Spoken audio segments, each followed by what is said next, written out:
Hello and welcome to the very first episode of The Lion's Den here on 100% Chelsea, where we are joined by the beautifully bearded Sammy, as usual. That's just your name now, so that's a pretty straightforward thing. And super agent Jim Owood. Super agent? You're in sunglasses indoors. I wish I was a super agent, mate. Hottest day of the year. Wouldn't be here if I was a super agent. But I've got my mobile phone and standing by. Yeah, it's very true. Well, you do represent the likes of Jimmy Bullard and Paul Ince, so, you know, they've got to get a job somehow, whether it's, you know, Iceland Dad or in the jungle or maybe going to manage Celtic. But, you know, it's all down to that, isn't it? The worst job than Brendan Rodgers at the moment. That's very, very true, isn't it? But anyway, we brought Jim in because we thought, you know, Diego Costa is making a lot of noise. And for me and for Sammy, we both feel a lot of it is down to the agent. So we thought, why not bring one in who's, you know, engineered a few moves in his time maybe, and he's had experience in that world, and have a quick chat about it. So, Jim, do you know what's going on with Diego? I don't know what's going on with Diego specifically, but I've got a general idea. And you've seen a few, you know, I've read a few stories in the press, and it's one thing you should guys know, that an agent will use his contacts in the press to engineer a move or engineer some interest. So just so, for example, if he's got a player in a club, let's just say, you know, in this case, Mr. Costa, and whatever the situation is, he can plant a story with one of his contacts, and the story, 99% is going to be waffle.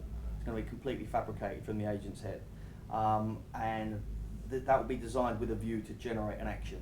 So he could generate, let's just say, for example, that Juventus are interested in Diego Costa because he wants Chelsea to put a new contract on the table, or he wants to speed up a move from Atletico Madrid, who he's potentially been on the phone on. He's trying to drive up the contract price there, and he'll go to Atletico and say, well, you need to hurry up because look, here we go, Juventus are interested, they've been on the phone, and here's the story to support it. So it's just interesting that you should know that. Now in Diego's situation, what you guys are telling me is that he's coming out in the press and saying he's unhappy. Is that right?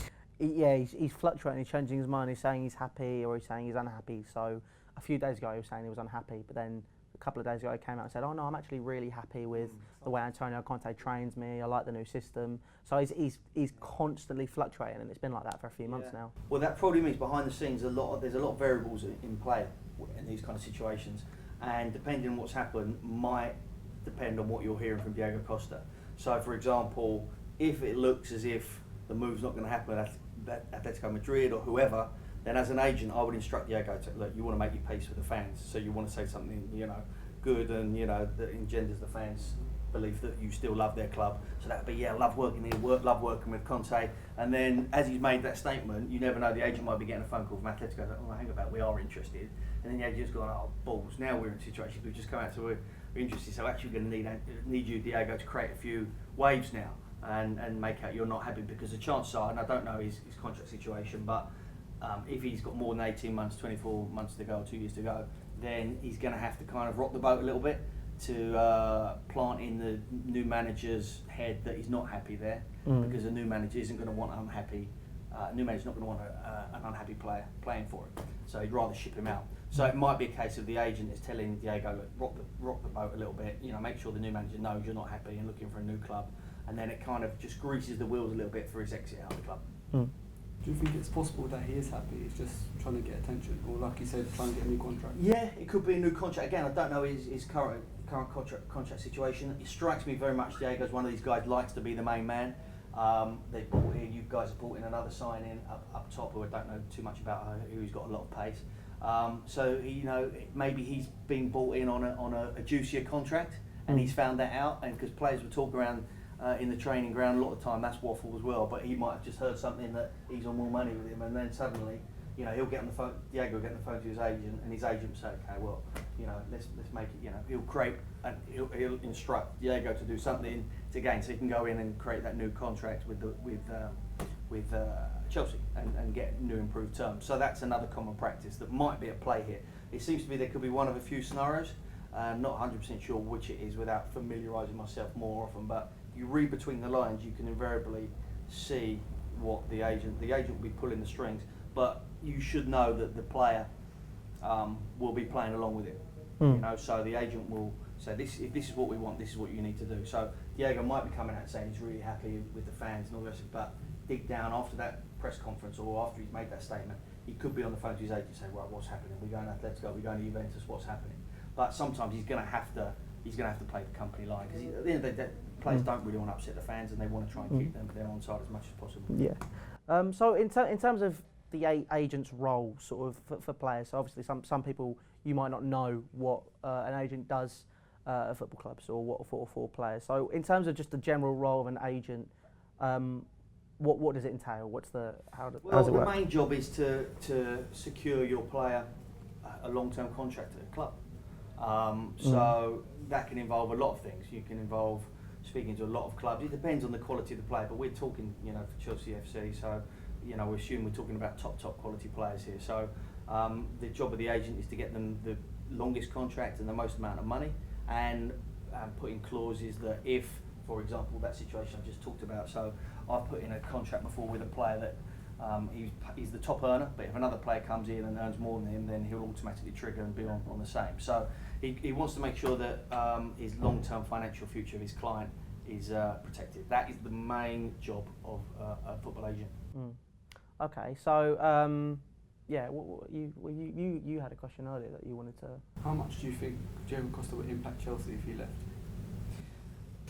It's a football question, really. So as an agent, I don't care. No, it's not true. I think I don't know. It's a funny one. He had a phenomenal first season, and was the main man. And as an Arsenal fan myself, I was like, oh God, I hate this guy because he was so good.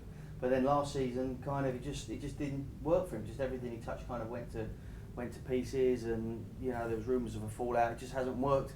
Second season hasn't worked out. Now you've got the new manager coming in, you've got new players in. So if he is to stay this year, I think it's going to be make or break. He's either going to start the season and fly, and then this will be distant memory. But if he doesn't get off to that flyer, and then the new guy comes in, starts banging the goals, and he finds himself sitting on the bench, I think you're going to start to see January a lot more noise coming out of the Costa camp, I would imagine. Well then, so we were talking about this the other day. So because Diego Costa is a player which, we're not in Champions League this season, so he's not going to be cup tied. He is maybe not the best calibre currently, probably not what people consider a very, very top striker. He's a good striker at the minute in my eyes, but I would consider him up there with like the Agueros and all that sort of stuff right now.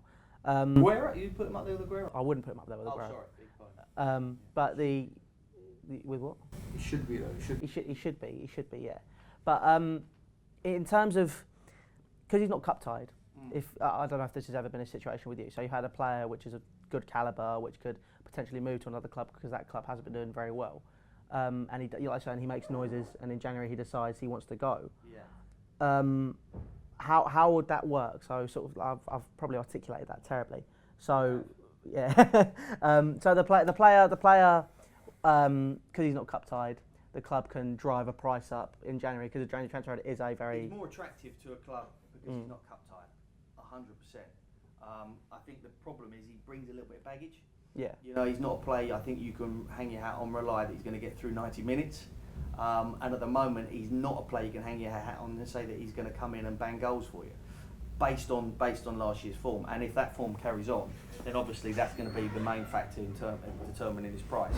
The fact that he's not cup tied is a bonus, 100%. What price a club would put on that, they could probably put an extra couple of million on, but it's not going to be the main focus point, I would imagine, of why a club's going to buy him.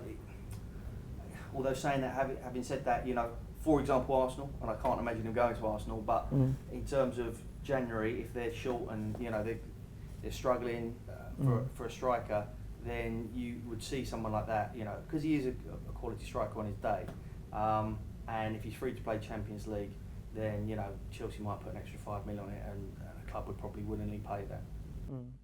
Okay, so obviously in terms of January transfer window, this is what I was trying to say. Okay, so January transfer window is obviously a time where it's not panic stations as such, but it is a time where clubs are on the lookout, because it's halfway through a season. If you're short, you have to get them in quick, 'cause you have to integrate them into the squad. For an agent, the summer must be a great time, but it's January, surely that must be prime time when it's all action stations and all stations go. Not many great players go in January, do they? Not that I can recall. I know there's been a few over the years, Yeah. January. Like, in terms of an agent's role in January is helping clubs to fill any gaps. So it might not be necessarily about the players you represent, but you might have a relationship with a club or a relationship with the chief scout, and you'll be on the blower to them in sort of December time. Say, okay, what do you guys need?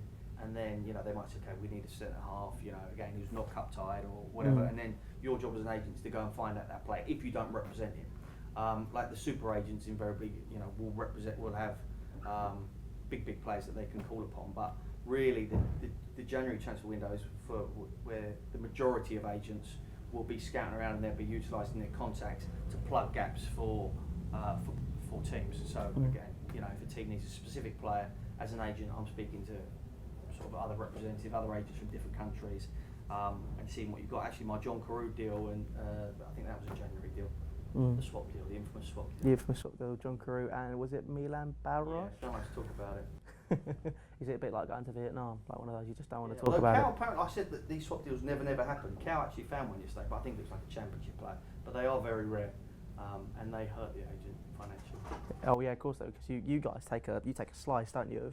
Of all the yeah, I mean the deal I was on, I had an agreement with a company in Monaco who had an agreement with Lyon that if we could get John Carew off the books, we'd get 1.6 million as a payment. We were going to split that in half, and we'd found the club Villa, and oh god, it pains me to even say it. And then, cut a long story short, the two clubs, Gerard Houllier was at Lyon, realised that he'd worked with Milan Baros before, and they just kind of swapped. Thank you very much, and 1.6 million, poof, pip pap poof, gone. But there we go. Sob stories of an agent. No one wants to hear that, do they? Nah, well, you guys are considered, the evil entity of the world of football. Do you have anything else? So if Costa was to leave Chelsea, it would be more likely in the summer than January? No, I don't think that's a question I can answer. He's an attractive proposition now, and if he is unhappy, you'll bet your life that the clubs who need a striker will know what the true situation is, because Costa's agent will be on the phone, on the blower to these agents. If he doesn't go in the summer, I think it depends on his form between now and Christmas. If he's not pulling up any trees, there are going to be clubs all over him in January.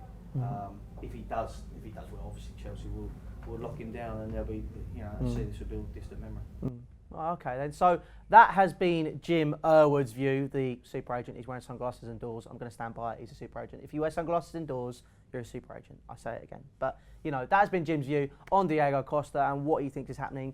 He doesn't even know. It's a difficult situation. He said so himself. Thank you so much for coming on. I really do appreciate it, mate. And thank you, Sammy, with your beard again, coming back as usual. So, as always, subscribe to 100% Chelsea. All social media links are down in the description below for Facebook, Instagram, Snapchat and Twitter.